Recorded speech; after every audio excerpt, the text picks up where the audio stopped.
Shalom bien-aimé, shalom Église Rehoboth, ici le serviteur Jean Valgès Lenny. J'ai le privilège en ce jour du 22 mai 2026 de partager avec vous le pain quotidien. Rappelons le thème de ce mois de mai qui est la grâce sauve par la foi. Et depuis le début de cette semaine, nous parlons autour du thème bâtir une saine foi. En ce jour du 22 mai, le thème que nous traitons est intitulé la foi audacieuse, tiré de Marc 2, versets 4 à 5 que nous lisons maintenant. Nous pouvons l'aborder à cause de la foule et découvrir le toit de l'endroit où il était. Il descendit par l'ouverture le lit sur lequel le paralytique était couché.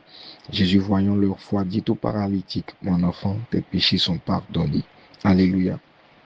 Nous sommes donc ici en Marc 2 dans la période où Jésus, après avoir commencé son ministère, commençait à faire beaucoup de miracles, beaucoup de guérisons. Et là, c'était un moment où Jésus, après avoir fait beaucoup de miracles et de guérisons, était revenu à Capernaum, donc il était à la maison. La Bible dit que la foule s'est assemblée autour de lui, s'est rassemblée autour de lui, de sorte à ce qu'il n'avait même plus de place, même pour pouvoir entrer, même à l'entrée. Et c'est là que ces 4 personnes ont entendu parler de Jésus, donc ont décidé d'emmener le paralytique. Quand ils sont venus, il n'y avait pas de place. Ils ont donc décidé de créer une ouverture en haut au niveau du toit afin de faire rentrer leur paralytique dans la maison pour que Jésus puisse faire quelque chose. Bien aimés, ils ont manifesté ici une audace, une très grande audace en faisant fi des risques que cela pouvait comporter. Alléluia. Amen. Nous parlons donc de la foi audacieuse. Commençons en définissant le mot audace. C'est quoi l'audace? L'audace est définie comme la disposition qui pousse à poser des actions difficiles, dangereuses au mépris des obstacles. Définie encore comme étant la capacité à entreprendre des actions difficiles ou risquées en s'affranchissant de la peur. Alléluia. Dans la Bible, donc, il y a plusieurs situations où des personnes ont eu à manifester la foi audacieuse. Plusieurs situations, par exemple, quand on prend l'exemple de la femme à la perte de sang, elle a eu à manifester la foi audacieuse. En ce temps-là, elle était considérée comme impure. Il y avait une grande foule autour de Jésus. Elle a pris le risque de s'incruster dans la foule, sachant ce qui pourrait arriver si elle se faisait attraper. Et elle a touché Jésus pour obtenir son miracle. Quand on prend l'exemple aussi de David qui se présente devant Goliath, il a manifesté une foi audacieuse pour se tenir devant Goliath. Alléluia. Quand on prend aussi l'exemple de Jonathan qui dit à celui qui porte ses armes, viens et poussons jusqu'au poste de ces incirconcis. Peut-être l'Éternel agira-t-il pour nous, car rien n'empêche l'Éternel de sauver au moyen d'un petit nombre comme de grands nombres. La Bible explique ce qui va se passer. À eux deux, ils vont créer un chaos dans le camp des Philistins. Alléluia. Ils ont manifesté une foi audacieuse en faisant fi du danger, en faisant fi des risques que cela pouvait comporter parce qu'ils avaient conscience de l'Éternel. Alléluia. Et il y a plusieurs situations comme ça. Encore avec Esther face au roi Assuérus, elle dit malgré la loi, j'entrerai chez le roi, même si je dois périr, je périrai. Plusieurs situations comme ça dans la Bible où des personnes ont eu à manifester la foi audacieuse. Alléluia. Après tout ça, donc, ce qu'il faut comprendre, c'est que la foi audacieuse est un déclencheur du miracle et de l'intervention rapide et immédiate et puissante de Dieu dans certaines situations. Donc, elle est un déclencheur du miracle, de l'intervention rapide, immédiate et puissante de Dieu dans certaines situations. La foi audacieuse fait fi de la peur, des risques, des conséquences, des obstacles et se focalise sur le miracle qui pourrait se produire. Ces 4 personnes qui ont porté le paralytique par le toit pour que Jésus puisse le guérir étaient conscients du miracle plutôt que des risques que cela comportait de faire monter le paralytique sur le toit pour le faire descendre. La foi audacieuse est donc très importante parce qu'elle permet de manifester la puissance et la gloire de Dieu dans certaines situations.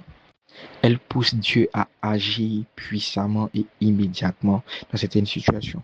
Comment donc manifester la foi audacieuse? Comment faire afin de pouvoir manifester cette foi remplie d'audace. La première chose que nous devons comprendre, c'est par la connaissance et l'intimité que nous avons avec notre Dieu.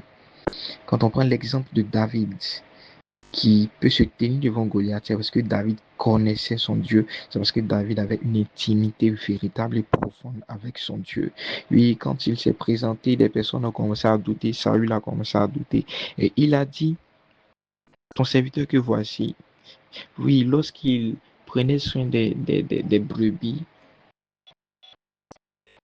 il a eu des fois où il a été attaqué par des ours, des lions, et il a su battre ces animaux-là par la force de l'Éternel. Donc, il est en train de dire cela pourquoi? Pas parce qu'il voulait se baser sur ses expériences, mais parce qu'il voulait encore compter sur le Dieu qu'il prie. Le Dieu qui lui a donné la force de battre le lion et l'ours. Il était conscient que ce Dieu-là allait encore lui donner la force de pouvoir battre Goliath. Il dit, je viens devant toi au nom de l'Éternel, le Dieu d'Israël, l'Éternel des armées. Il connaissait son Dieu et il avait une intimité avec son Dieu. Et c'est sur ça qu'il se basait. C'est sur ça qu'il s'est basé pour avoir cette foi audacieuse. La deuxième chose également que nous devons comprendre, comment manifester la foi audacieuse, c'est par la connaissance de ce que Dieu veut pour nous. C'est par la connaissance de ce que Dieu veut faire avec nous. À l'instar d'Esther. Esther qui s'est présentée devant le roi Assuérus. Lorsque le décret, la sentence de mort contre le peuple juif a été donné, la Bible nous dit que Mardochée va faire parvenir une lettre à Esther afin de lui expliquer la situation et de lui demander d'aller voir le roi pour obtenir sa faveur. Et Esther, connaissant la loi qui interdisait quiconque d'entrer dans la cour royale sans être appelé au risque de la peine de mort, elle va avoir peur et justement, elle a fait comprendre à Mardochée que cela n'était pas possible. Mais Mardochée va lui parler encore et à la fin, Mardochée va lui dire, qui sait si ce n'est pas pour un temps comme celui-ci que tu es parvenu à la royauté. Bien-aimé, après cela, Esther sera remplie d'une foi audacieuse qui va la pousser à convoquer un jeûne de 3 jours et de 3 nuits dans tout son peuple. Et c'est là qu'elle va dire, j'entrerai chez le roi malgré la loi. Si je dois périr, je périrai, mais j'entrerai chez le roi. Parce qu'elle avait pris conscience du fait qu'elle n'était pas parvenue à la royauté pour rien, mais elle avait pris conscience que l'Éternel l'avait fait parvenir à la royauté pour ce moment-là. Elle était consciente maintenant de ce que Dieu voulait faire avec elle. Elle était consciente maintenant de ce que Dieu voulait pour elle et pour son peuple. Alléluia. La troisième chose qu'il faut comprendre, comment parvenir à manifester une foi audacieuse, c'est par la conscience de qui Dieu est, ou dirais-je la conscience de qui Jésus est. Alléluia.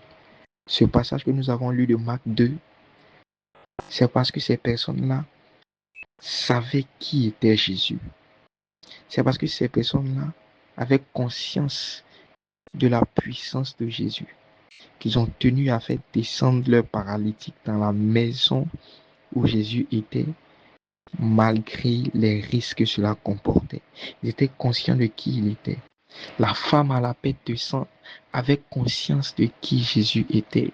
Elle avait conscience que sa guérison allait venir de lui, qu'il était le seul qui pouvait la guérir de ses 12 ans de souffrance. Donc, malgré les obstacles, elle a tenu à se rapprocher de Jésus afin de toucher le pan de sa robe. Elle avait conscience de qui il était. Alléluia. La quatrième et dernière chose sur laquelle je vais m'attarder, c'est celle-ci. Comment parvenir à manifester une foi audacieuse? Bien-aimé, c'est par l'instruction divine. C'est en suivant l'instruction divine.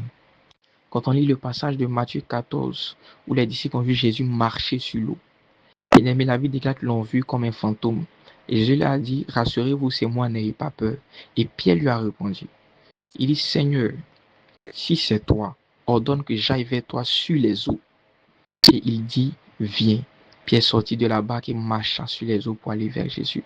Pierre a manifesté ici une foi audacieuse. Mais ce qu'il faut comprendre ici, C'est que Pierre ne s'est pas levé comme ça de lui-même pour commencer à marcher sur les eaux, pour essayer de marcher sur les eaux. Mais il a d'abord dit, Seigneur, si c'est toi, ordonne. Il attendait que Jésus puisse ordonner. Il attendait que Jésus donne l'instruction, viens. Et c'est alors qu'il a commencé à marcher sur les eaux. Donc l'instruction divine est ce qui va produire également la foi audacieuse en nous. Parce que ce qu'il faut comprendre aussi, c'est qu'il ne s'agit pas de se lever comme ça, comme on le veut, et de décider de faire ce qu'on veut, de se mettre en danger pour rien, alors que Dieu ne nous a pas envoyés. C'est là qu'on met une différence entre l'audace, au sens propre du terme, et la foi, qui comporte aussi de l'audace, la foi audacieuse. Alléluia. Un jour, le docteur Frank a dit, il y a de l'audace dans la foi, mais la foi n'est pas l'audace. Alléluia. La foi audacieuse, elle sait se baser sur quelque chose. Elle sait se baser sur l'instruction de Dieu. Elle sait se baser sur la parole de Dieu. Elle sait se baser sur l'intimité, sur la connaissance de Dieu. C'est alors que le miracle et l'intervention immédiate et puissante de Dieu se manifestent, se produit. Alléluia. Que Dieu nous bénisse et qu'il nous donne de pouvoir comprendre profondément ce message. Au nom de Jésus. Amen.